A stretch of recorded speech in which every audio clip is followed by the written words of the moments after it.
Alright guys, hope you're all doing well, hope you're all keeping safe. If you haven't checked out my previous Outriders video, I highly recommend you do, if of course you're interested in Outriders. But for this video, there's been a new interview by IGN with Dempsey, senior game designer at Massive, working on The Division 2. Now normally, I wouldn't really cover this, not as a news video anyway, because the majority of the article is based around the current game. It talks about co-op and stuff like that. But one particular paragraph is very interesting and sheds some light on what the future might hold for The Division. Thankfully, I can report that at least from this interview, Massive intend to continue developing The Division into the future, and this looks to go beyond the next major update, possibly.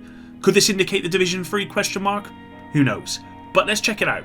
I'm nearly at 50k subs, guys, so if you haven't subbed already, please do so if you want to stay up to date with all my Division content and Outriders content.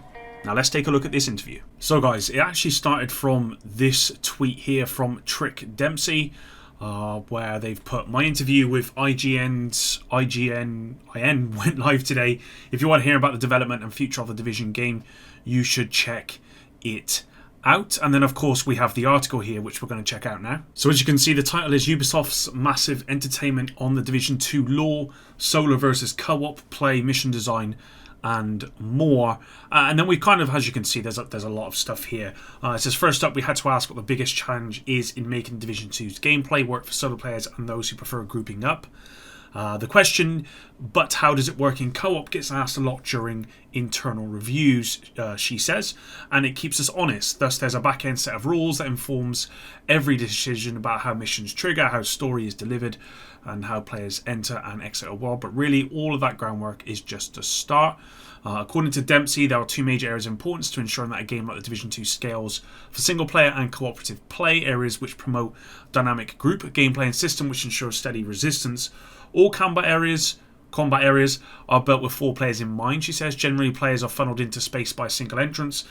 They can scout the space prior to the combat kicking off, and then they can execute on the plan of combat. In most areas, this planning is encouraged by a strong anchor inside a combat space, which does not immediately alert the enemies. And you'll see this a lot for anyone who's played the game. You'll see this a lot in the mission design for the game.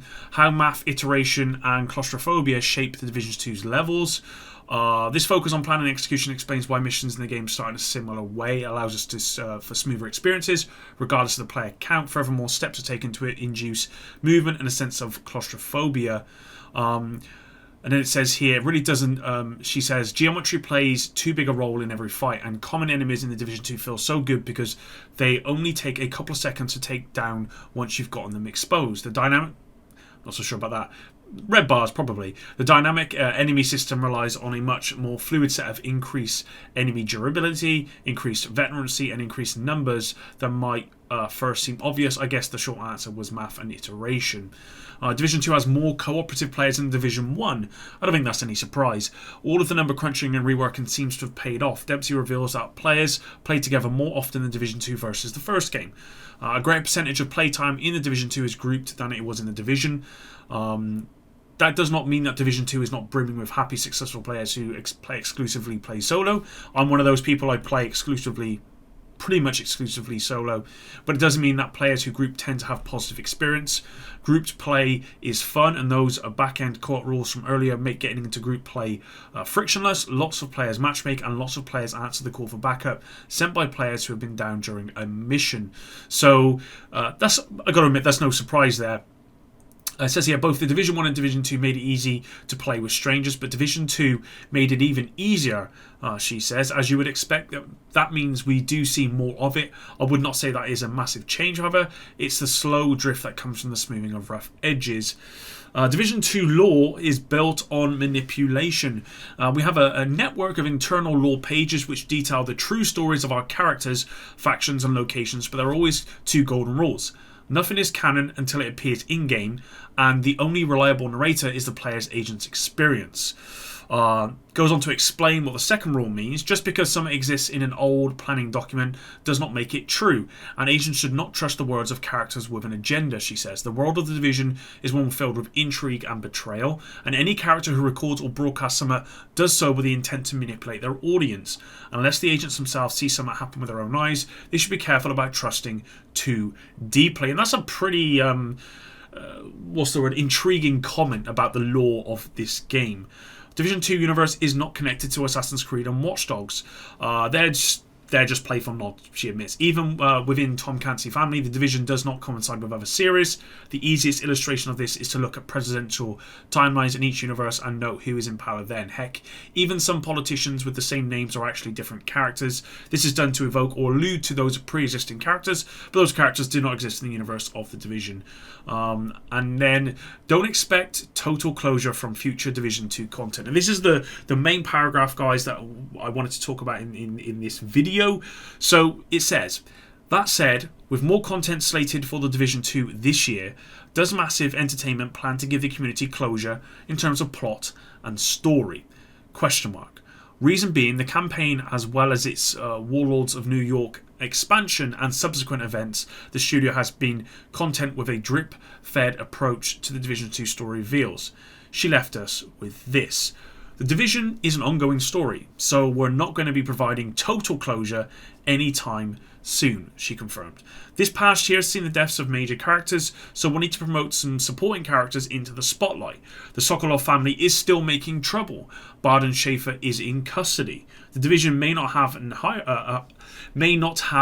a hierarchy, but it is still reeling from the loss of one of its most prominent agents. The crisis which activated the Division is far from over. So, I think the first thing I just want to note here, Bard Schaefer is in custody. I think this is first confirmation that he is in fact in custody. And I think most people probably thought that's what the case was, but it was never actually revealed in game. So this is confirmation Bard Schaefer is in custody and he's still very much a character in the game. The second thing, the Sokolov family is still making trouble. Now, the theory is that Year 3, or story-wise, where we could go with the story, is actually having a main target like Natalia Sokolova, who, based on the lore that, and I'm not a lore person, but based on what I've seen, Natalia could be at the helm of everything, basically. She could be at the helm of hunters, and all that stuff. So having her be that kind of prominent character could be something we experience in Year 3 or Division 3. I mean, who knows? I mean, we are obviously getting a new year's worth of content, but this here sounds to me as though when it says the crisis which activated the Division is far from over, to me sounds like they're keeping the door open because they're expecting to add to the Division 2, which is what they're doing already, but also it's possible that they are expecting to make a Division 3 at some point in the future. Now, previously, before we got told about TU12 being possibly the end of the Division 2 at least, before that, I was always of the opinion that we were going to get a Division 3 because the franchise is still highly profitable. There's still plenty of people playing the game. There's there's an audience there that will 100% buy everything this game has to offer, and I think that audience offset the cost of actually making the game and actually put the developers or Ubisoft in profit. Now, it might not meet the expectations of Ubisoft, which the Division 2 didn't, but those expectations are based on how well the Division 1 sold. So I would say that the expectations were probably too high for the Division 2.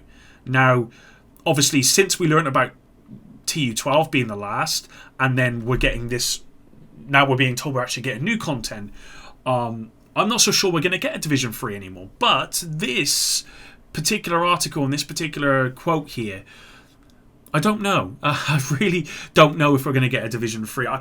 It wouldn't make sense for them to close it here on the Division 2 because I think that they can really take advantage of next gen and all that sort of stuff with a Division 3 in 3 to 5 years. We know it's not going to happen anytime soon because Massive are working on Star Wars, they're working on Avatar and all that sort of stuff. But to me, it makes sense that they do make a Division 3, and maybe this is the first bit of confirmation that we've got that there is something beyond the Division 2. I mean, it certainly sounds like there's a lot more coming. Now, it's hard to believe that when we were told eventually that TE12 was meant to be the last update. And again, I would like to know what kind of happened there. Was it a case that Massive went, do you know what, we can't do both Avatar or Star Wars and the Division, so we're going to cut the Division off? Or was it Ubisoft? It's probably come from Ubisoft, who said, look, it didn't meet our expectations, so we're going to stop it here. And Massive have gone back and went, well, no, we can still work on this. We still think there's something here, and we still can make you money. We want to continue to work on the game. I don't know which path. It was probably Ubisoft, but who knows? I don't know which path they took. But this makes me hopeful. Now, obviously, we're not going to get any content soon. We're probably not looking until the end of this year, early next year, probably. But this has me hopeful that maybe we're getting a Division 3. It's maybe Barden Schaefer's coming back. Maybe Natalia Sokolov will be the prime target, or the big target for Year 3, or maybe in the Division 3.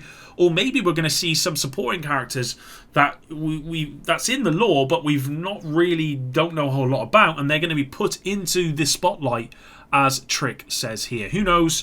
But that's it, guys. Thanks very much for watching. Just a bit of news, a little bit of confirmation as to stuff that we were maybe asking questions on has been confirmed here. But what I will say is, again, this has brought up a lot more speculation. I would love to hear from Massive or Ubisoft to say, look, yes, we are going to be doing Division 3, but it's not going to be until the future, or no, we're not. And with the Division 2, yes, we are doing content for at least another year, but we are planning more, or we're doing one for a year and we're not doing any more. Just a bit more transparency would be great. But that's it. Thanks very much for watching. Until the next one, Epic out.